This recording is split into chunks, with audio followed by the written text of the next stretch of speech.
Is religion just a cultural habit, or something far deeper, something wired into the human machine, etched into the architecture of consciousness itself? Across every continent, every era, every civilization, belief in a higher power appears like a repeating pattern in human history. Different gods, different rituals, different myths, yet the same instinct. Skeptics call it illusion. Psychologists call it a cognitive blueprint. And today, we're not debating theology. We're dissecting the mind, peeling back the layers to see what's really happening beneath the surface. Because inside the human brain, something extraordinary is unfolding. Quietly, automatically, relentlessly. We are born pattern hunters, meaning makers, creatures terrified of randomness. When our ancestors heard a rustle in the dark, assuming predator instead of wind, was the difference between life and death.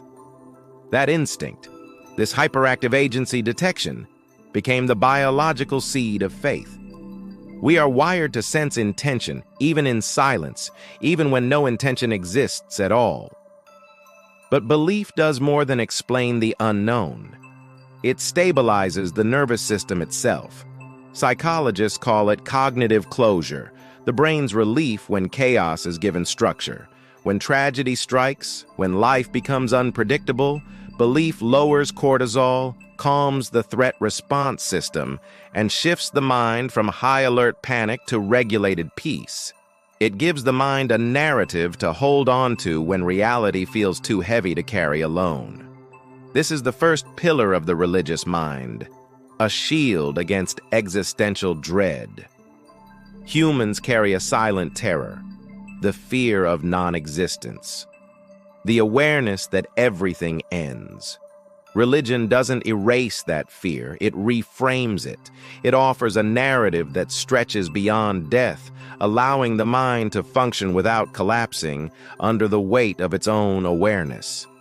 This isn't comfort, it's evolutionary strategy, a psychological life jacket for a species smart enough to understand its own mortality. But belief isn't just internal. It shapes the architecture of entire societies. Shared rituals create what sociologists call collective effervescence, a synchronized emotional state where heart rates, brain waves, and intentions align. In these moments, the individual dissolves into the group. The tribe becomes a single organism, a unified pulse, a temporary escape from the burden of individuality. In a world where loneliness is epidemic, religion offers something modern life struggles to replicate: belonging, structure, a place to stand when everything else feels unstable. And then there's the psychological reframing. When a believer says, "It's in God's hands," they're performing a mental maneuver strikingly similar to modern therapy. It's the release of the uncontrollable, a refusal to drown in analysis paralysis, a redirection of energy toward what can be changed. This is not passivity, it's strategy. This is the psychology of relinquished control, one of the most powerful tools for long-term mental resilience. But the most fascinating layer lies in the brain itself.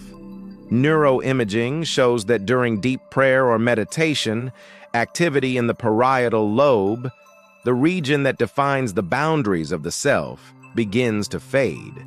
The sense of I dissolves. The person feels merged with something vast, infinite, or divine. This transcendent state floods the brain with oxytocin and serotonin, the chemistry of bonding, safety, and long-term well-being.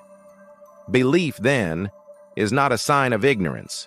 It is a sophisticated psychological technology, one that regulates emotion, strengthens community, and gives the human mind a narrative powerful enough to withstand the chaos of existence.